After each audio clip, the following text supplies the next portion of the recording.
የብልጽግና ፓርቲ ሎጎ በውስጡ ምን ምስጢር እንደያዘ አሁን በግልጽ ማስረዳችሁ ይሆናል። አንዳንዶቹ የ666 ተከታዮች ይላሉ፣ አንዳንዶቹ ደግሞ የብልጽግና ሃይማኖት የወንጌል ሰባኪዎች ይላሉ፣ አንዳንዶቹ ደግሞ አደገኛ መልእክት አለው ብሎ ይተረጉማሉ። ስለዚህ ደግሞ የብልጽግናን ፓርቲ ሎጎ ምን በውስጡ እንዳለ አይተን አንዴ እንመለስ። አለው የብልጽግና ፓርቲ ሎጎውን አይተ ከሆነ ሎጎ ሶስት ልጆች አሉ፣ የተለያየ ቀለም ያላቸው። ከዛ ሁለት እጆች አሉ ጥቁር የተቀቡ የሚደግፉ። ከዛ ደግሞ 12 ነጠብጣብ ወይንም ደግሞ ጨረር የሚመስሉ አሉ እና ሎጎውን በምንነጋገርበት ሰዓት ላይ አስታውሳለሁ አዳማ ነበርና የተለያዩ የሎጎ ምርጫዎች ቀርበው ነበረ። ጤፍ በለው ቡና በለው የተወሰኑ በተለያየ ምክንያት እነሱ እንትን ተጣሉ እና ዊዝን ፓርቲ ውስጥ ከነበሩ ሰዎች ይነሱ የነበሩትን ነገር አስታወስከኝ። 12ቱ ጨረሮች 12ቱ ሐዋርያቶች ናቸው አይደለ እንዴ? እነዚህ ሶስቱ ሰዎች ደግሞ ሶስቱ ስላሴ ማለት ነው።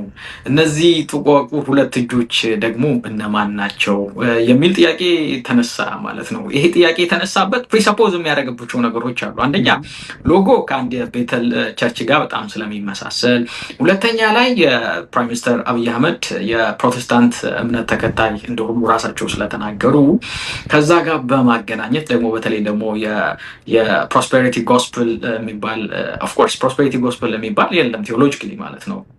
ማለት የድህነት ወንጌል ወይም በብልጽግና ወንጌል የሚባል ሳይሆን ልዩ ወንጌል፣ የተለየ ወንጌል፣ ልክ ያልሆነ ወንጌል፣ ሰው ሰራሽ ወንጌሎች፣ አስተሳሰብና አመለካከቶች አሉ።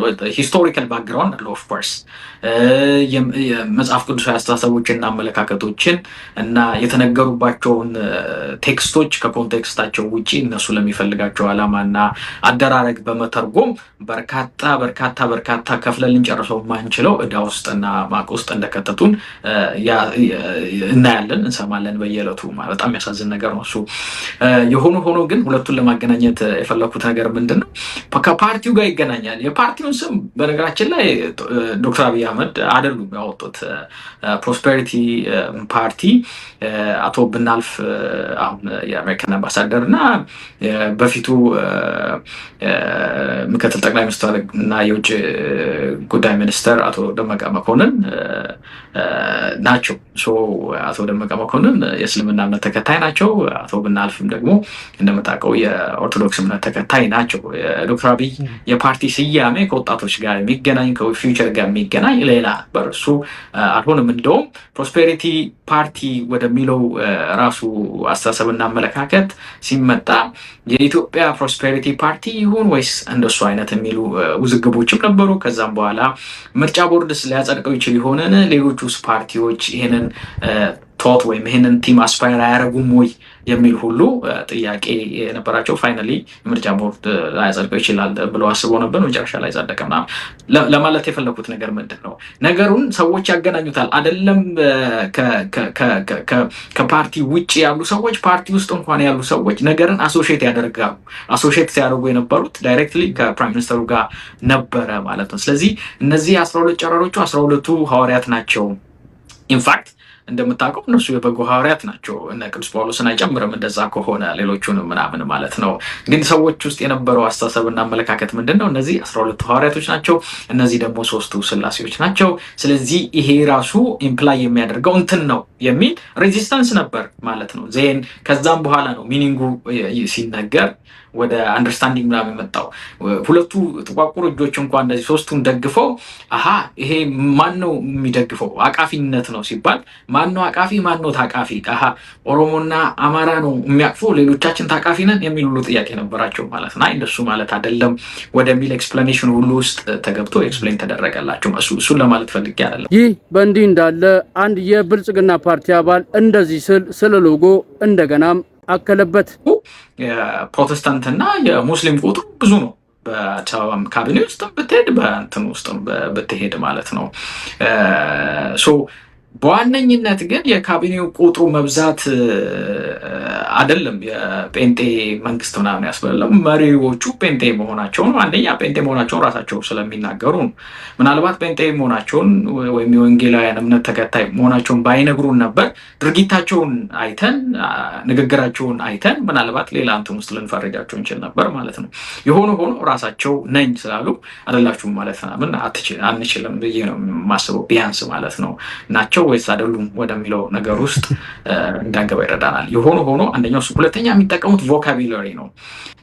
ጠቅላይ ሚኒስትር አብይ አህመድም ሌሎቹም የወንጌላውያን ተርሚኖሎጂስ ወይም ላይክ አሁን በቴዎሎጂ ቋንቋ የምናነሳቸው የቴዎሎጂ ቃላቶች አሉ። ስካቶሎጂ፣ ኒማቶሎጂ ምናምን ብለን ስናወራ እነዚህ የስነ መለኮት ቋንቋዎች ናቸው። በፍልስፍና ደግሞ የምናወራቸው የራሳቸው ቋንቋዎች አሉ። ለምሳሌ ኢሰንስ ብል አሁን ለምሳሌ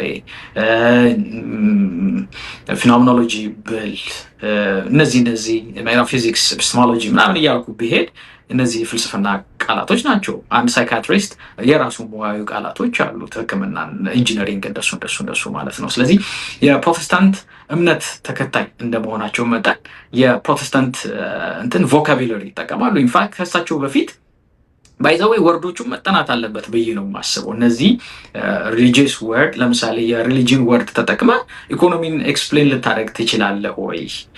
ኢኮኖሚ የራሱ ቋንቋ አለው። ስለዚህ የኢኮኖሚ እያወራ የሪሊጂን ወርድ ኢንሰርት ብታደርግ ልትል የፈለግከውን እኮ ሊልል ይችላል፣ ግን በሰሚው መካከል ጋፕ ይፈጥራል። ለምሳሌ ስንት ነፍሳት ዳኑ ዛሬ ብል አንዱ ሰው ምን ብሎ ሊረዳ ይችላል?